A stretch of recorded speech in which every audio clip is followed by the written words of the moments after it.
Welcome to the shadows. Old stories line the shelves of our dusty archives. Stories of dreams, mystery, horror. We would like to bring one of our early radio tales back to life during this half hour. Let's see. Ah, yes. Here's one which Dostoevsky subtitled A Fantastic Story. It's a vision of a golden age that comes in a dream after death to a man everyone calls ridiculous. Let's listen to the dream of a ridiculous man.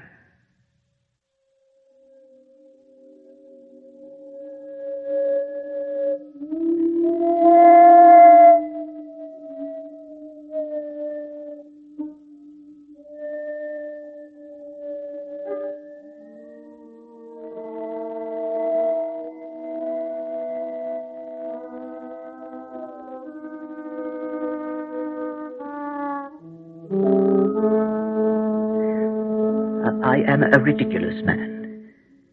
They call me a madman now. That would be a distinct rise in my social position, were it not that they still regard me as ridiculous as ever.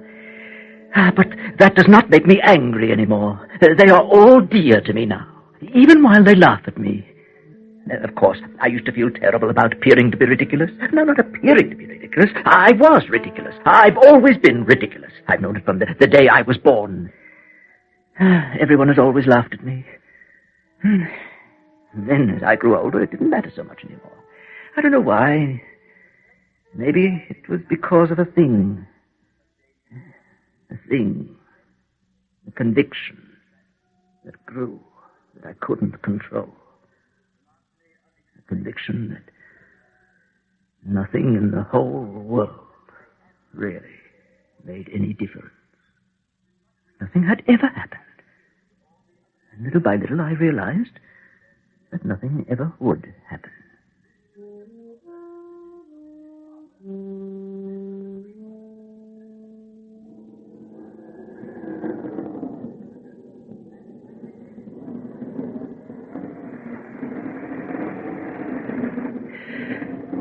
And, well, it was only after that I learned the truth. Last November.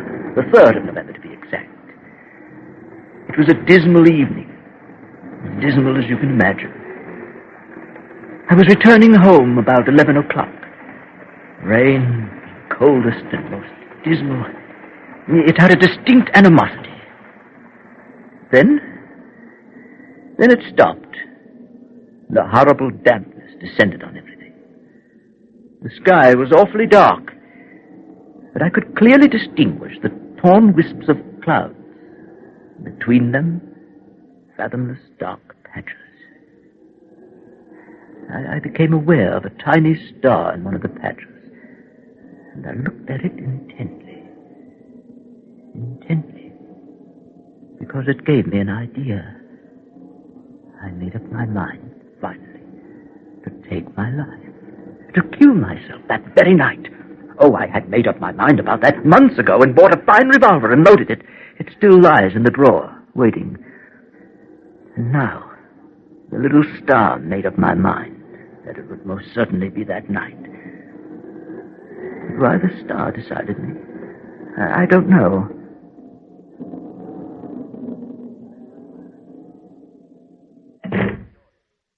My room is very small and poor.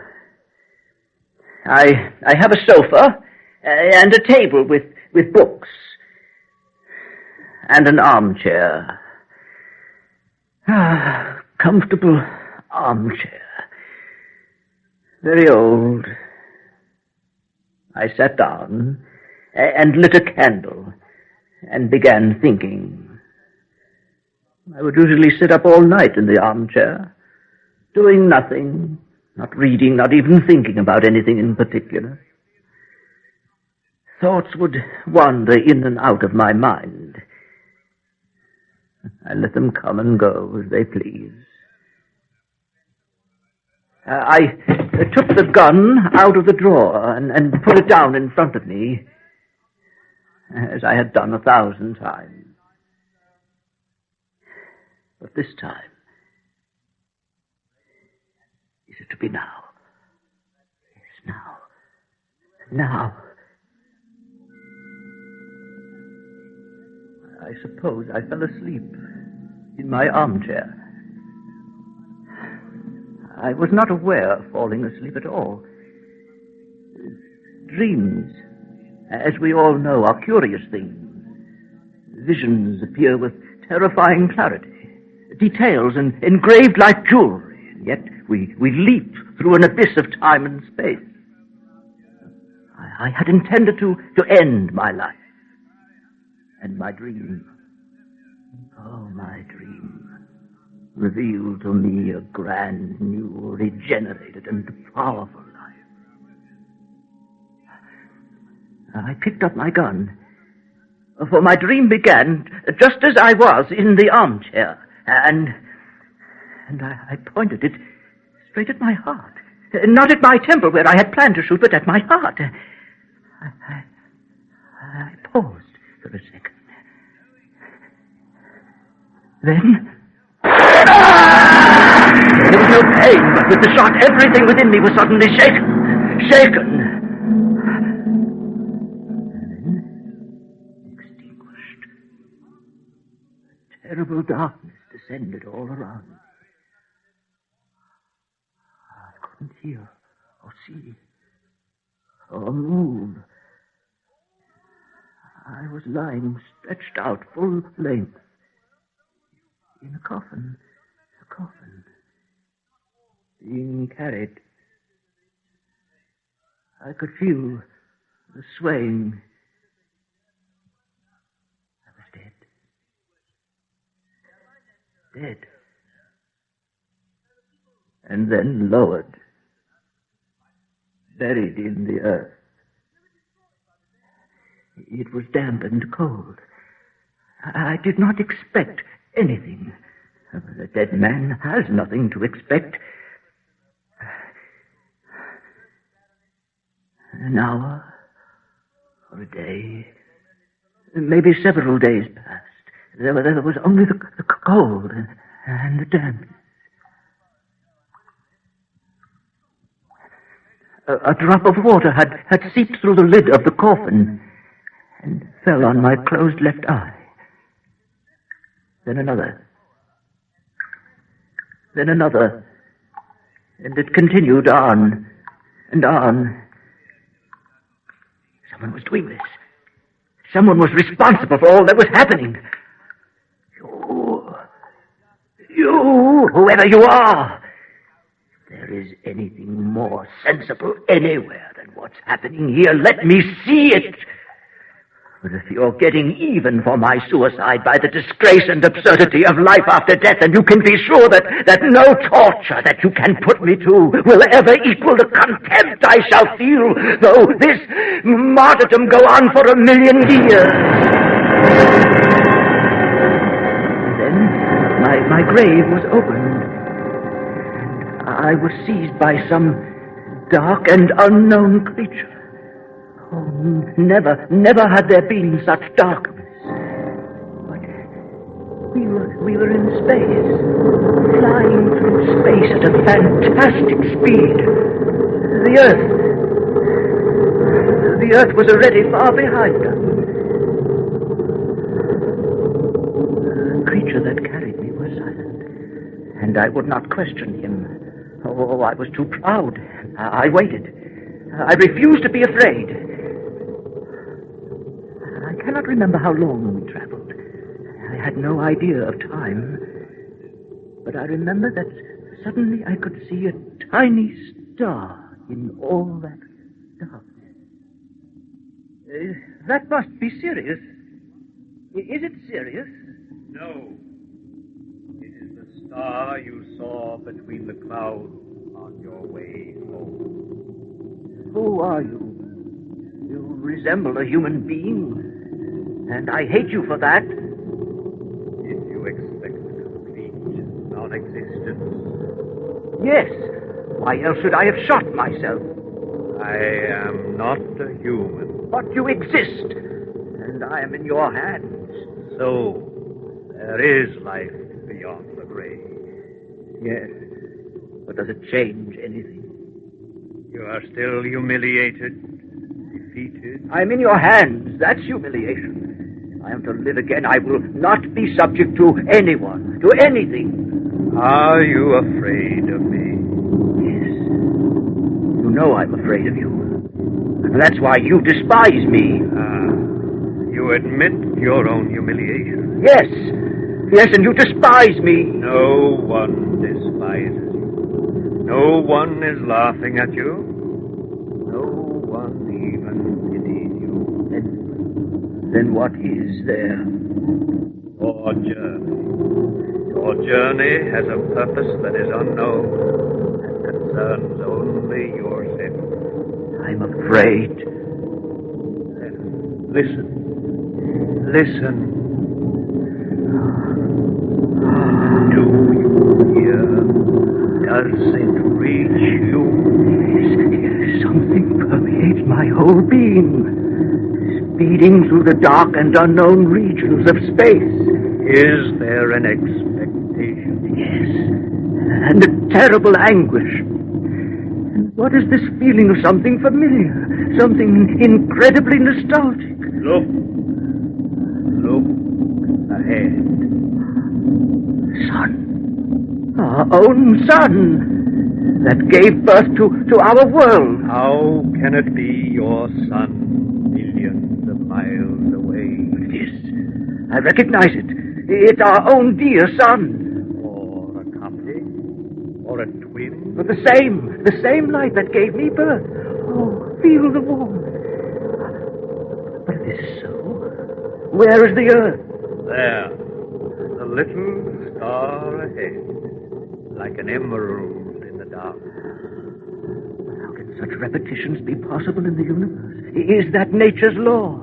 You will see.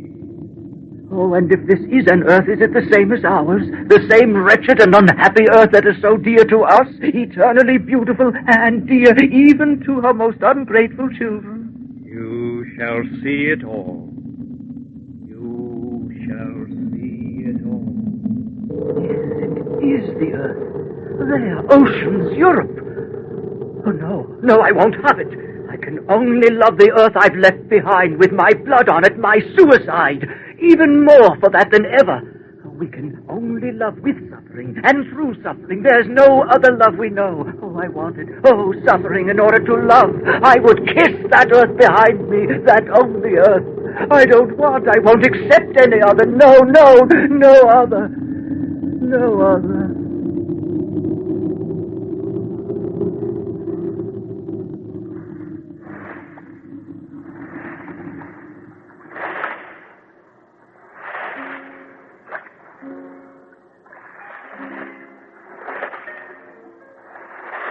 Then I stood on this other earth, a Greek isle, or its double, or somewhere on the coast.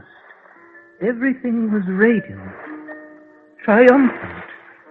The gentle emerald sea lapped the shore and kissed it with a love almost conscious.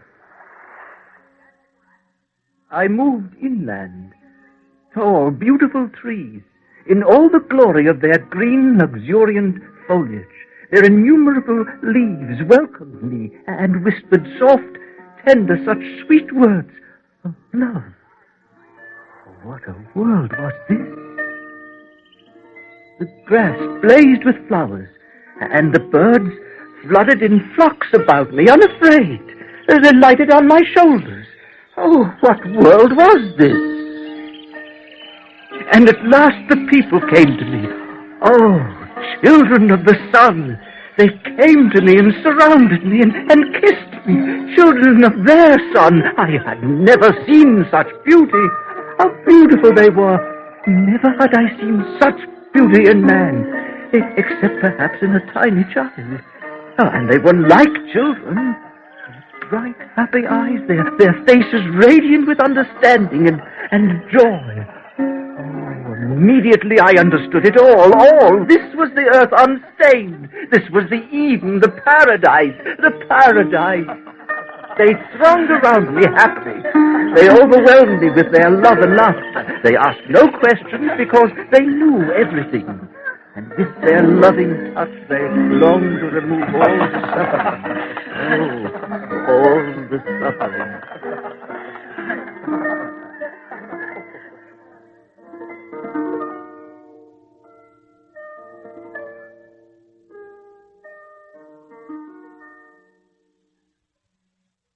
My dream lasted thousands of years, and I still feel the love of these beautiful people flow out from their star, their earth. But I never understood them as they were, playful, excited as children. They wandered about their forest and sang their beautiful songs. Their simple food was the fruit and honey from their trees and milk from the animals that loved them. No quarrel, no jealousy, but it was their knowledge, most of all, that I could not understand. Look! And they pointed out a tree. Look! I couldn't see was their intense love. Love that was an anguish. They talked with things and were understood, and animals and birds that lived peacefully with them never attacked each other. Look! They pointed out the stars and communed in some actual living way. Look there! No, I cannot understand what I see. It doesn't matter. And death? What of death? There's little illness, but there is death.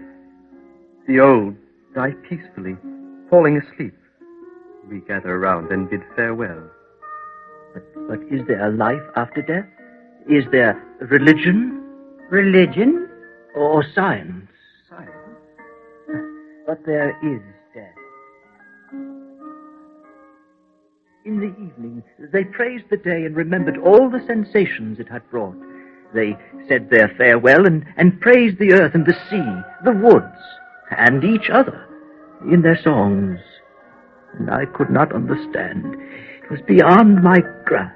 In all the years of my dream, I never understood. Look, the sun is setting. Look at the clouds, the color. The red is always changing. They couldn't imagine what I meant, and it didn't matter. I gradually became like them, youthful and innocent. Understanding didn't matter. I was overwhelmed by the fullness of life, and I worshipped them in silence. In silence.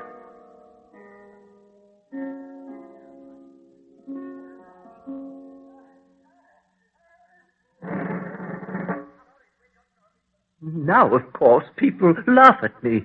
I am ridiculous. They say I wished it all.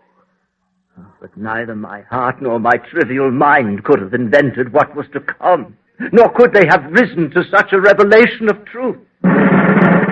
No, I'd never have been capable of such a slaughter. But it happened, that's the truth of it. Corruption. I corrupted them. I destroyed them all. I, like some horrible trichina, the plague germ, I infected with myself that entire happy, sinless planet.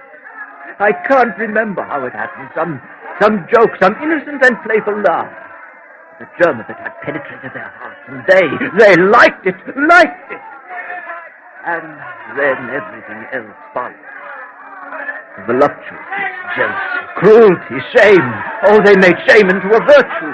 Separation, the struggle for isolation and personality, mine and thine. Sorrow. Oh, they loved sorrow. They thirsted for sorrow. Truth can only be attained through suffering. Brotherhood and humanity. When they became guilty of crimes, they invented justice. They drew up codes of law, and to ensure the carrying out of their laws, they invented execution.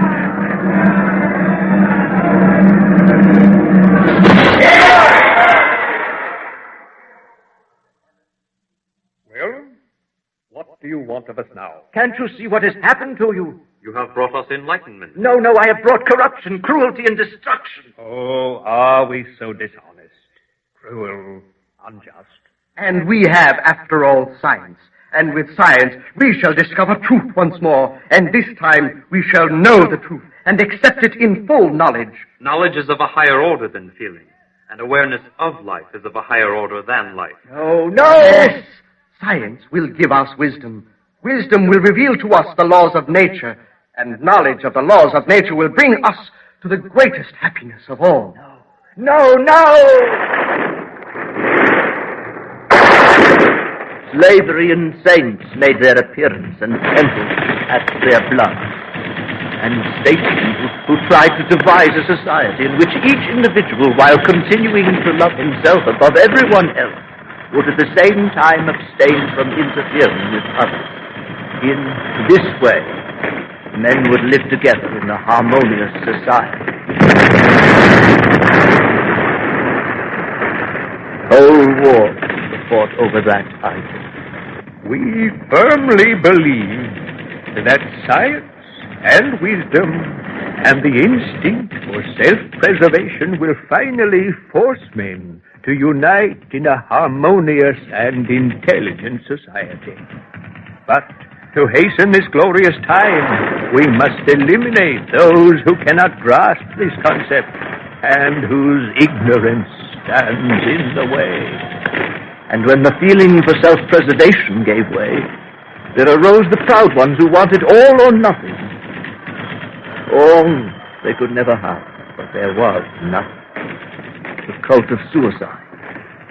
Religions appeared worshipping the non-being, and self-annihilation for the sake of everlasting peace in non-existence. Suffering is beautiful, because only through suffering is there knowledge. Yes, and I love you all the more for your suffering, more than the time you were innocent and so beautiful. This earth, your degraded earth, I love more than when it had been a garden, because I love suffering and despair. But only for myself, not for you. I alone have done this to you. I alone, hideous, destroyed you. And you must destroy me now. Here, see, here's how to make a cross. Now, crucify me. Crucify me.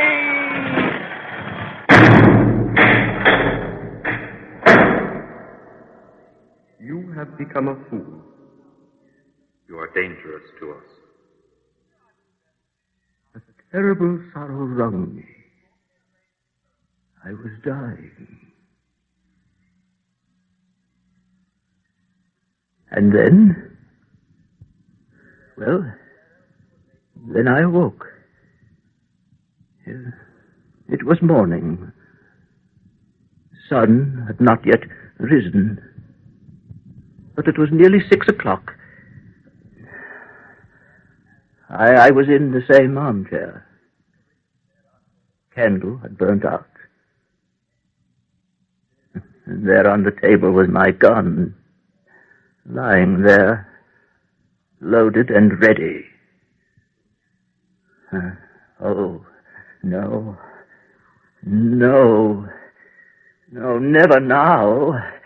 I had beheld the truth, and I loved and longed for life. Life! Sweet, sweet life. Oh, yes, life. And preaching. I would preach. I made up my mind from that moment I would preach all the rest of my life. What would I preach? Why, truth, for I have beheld it with my own eyes in all its glory.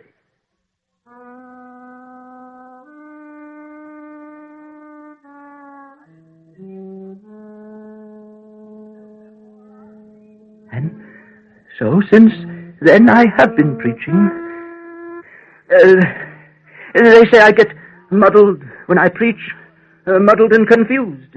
They wonder what will come of it. Well, it's true. I get confused more and more, trying to find the right words to preach and the right deeds to perform. It's very difficult after all. But then who doesn't get confused? However muddled I get, I have beheld the truth. I've seen it, and I know that men can be happy and beautiful without losing the ability to live on earth. I refuse to believe that wickedness is the normal state of men. And yet they all laugh at me for this faith of mine. But how can I not have faith? Faith in that belief. I've seen it. Seen it, not just thought it up. My intellect had nothing to do with it. I saw it. And that vision lights my path and guides me even when I wander off it. It leads me back. And I shall go on, always refreshed, on and on for another 1,000 years. And they will go on laughing because I appear ridiculous. They go on saying it was a dream, hallucination. Oh dear, is that so brilliant an objection? Is it so clever, a dream? A dream. What's our life if it isn't a dream? And suppose finally it never happened. Never a heaven on earth. I can't myself see that there's much chance of that. But I shall go on preaching. I shall go on. I shall go on.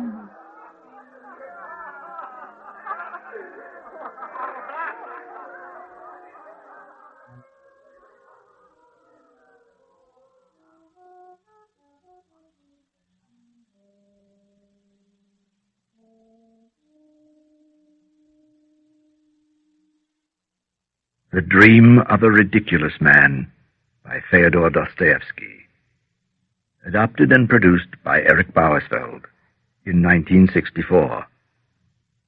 Technical production was by Warren Van Orden, with music improvisations by Ian Underwood. The various voices were by Martin and Nancy Punch, Conlon Bradley, Chris Lighthill, Shirley Jones, Toby Halpern, and Eric Bauersfeld was heard as the Ridiculous Man. Additional technical production for this program was by Jim McKee. Well, that's all for now. Come and visit our archives again for another tale from the shadows. Real soon.